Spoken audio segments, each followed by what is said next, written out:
I want to believe that what you call aid and relief activities are totally different.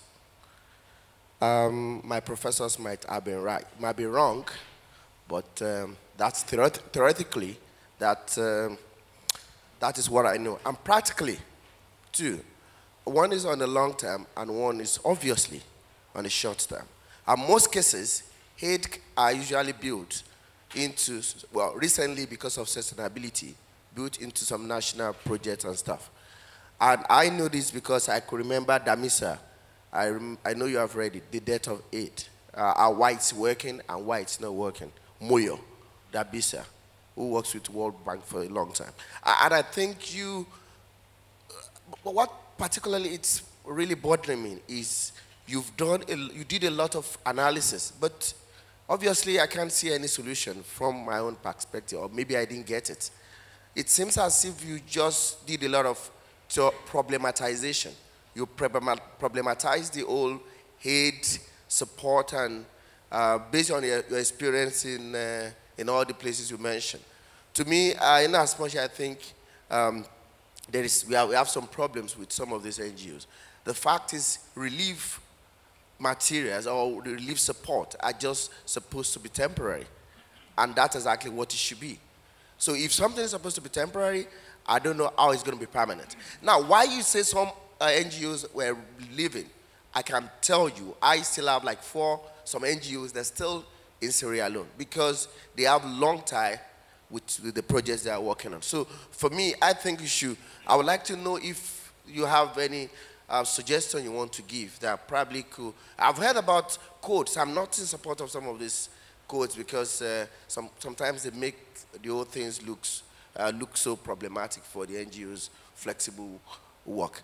And that's what I want. I would like to know if you have based on your experience, certain concrete steps you think we could take based on that, because people hard-earned money are going to these areas, and I know there is the problem of, we call them the elites, the local elites who get the money into their pocket. That's for Linda.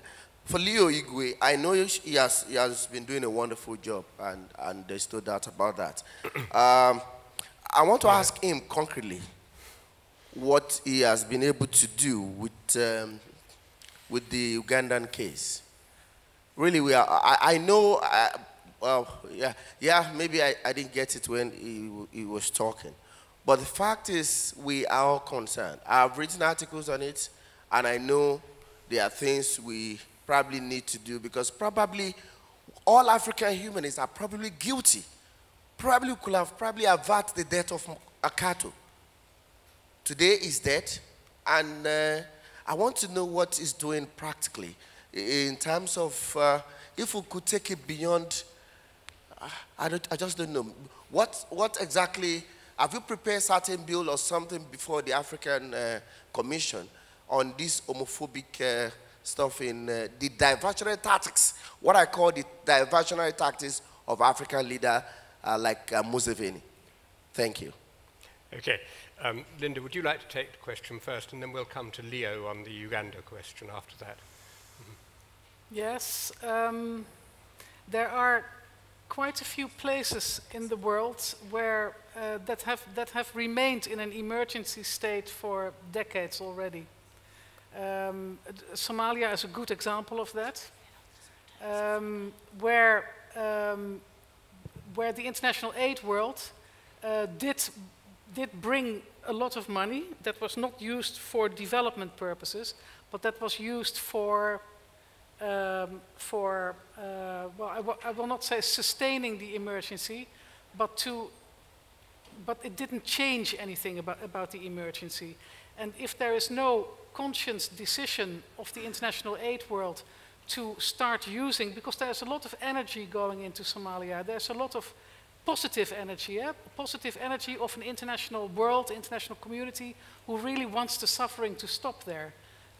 If that energy and if the amount of money that goes into Somalia would be spent in other ways too, not just relieve the ongoing emergency, but to finally start the development in Somalia, things might look a lot different for Somalia. And this is what I regret, that there is so much energy and money going there, and it's not leading to anything. It is sustaining an existing situation.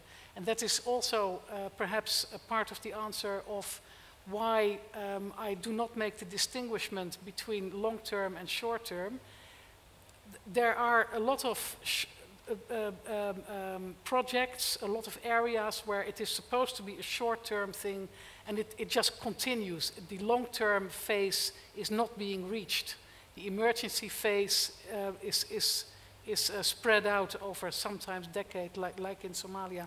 So obviously there are clear long-term projects going on, but there's also a large area of projects that are sort of in this halfway state of emergency and long-term. So the distinguishment is not as clear as it is sometimes presented to be. Okay. Shall we move on to Leo? Leo, can you answer the question about what you or maybe Dio's doing about the Ugandan situation and whether the African Commission is taking any part in it? Well, I represent IHE in West Africa, and Deo Gracia lives in Uganda. He's IHE representative in East Africa. And I know that Deo and many local activists have been involved in lobbying and working with local groups to bring pressure on the government. And some of us who are on the Humanist are aware of some local activists who have been working with groups in Uganda, or who worked with them during when the bill was hotly debated and all that. So that's all about Uganda. And at the Commission, much of what we do is lobbying. Yes, what we do, we lobby the government. We try to build momentum and all that. So, and I have worked with Victor Bukasa, I've worked with Kasha Jacqueline, I know so many of them. So what we do at the African Commission is to, and of course, bring the case of the bill before the Commission, before other NGOs and all that. And what we do at the Commission, we don't make decisions. We don't have armies. We don't run parallel countries or governments. So what you do is that you come up with a resolution and you present it, to the Commission, and the Commission will now take up, the action or whatever to put pressure on the government and all that. So locally, at IHEU, we've been working with activists in Uganda, and we worked with them, and we're still working with them. And at the African Commission, we've been working also with activists and try to put pressure on the Commission and all that. And I think that it is part of the pressure that at least that kept the bill in the cooler as at now. Okay, thank you.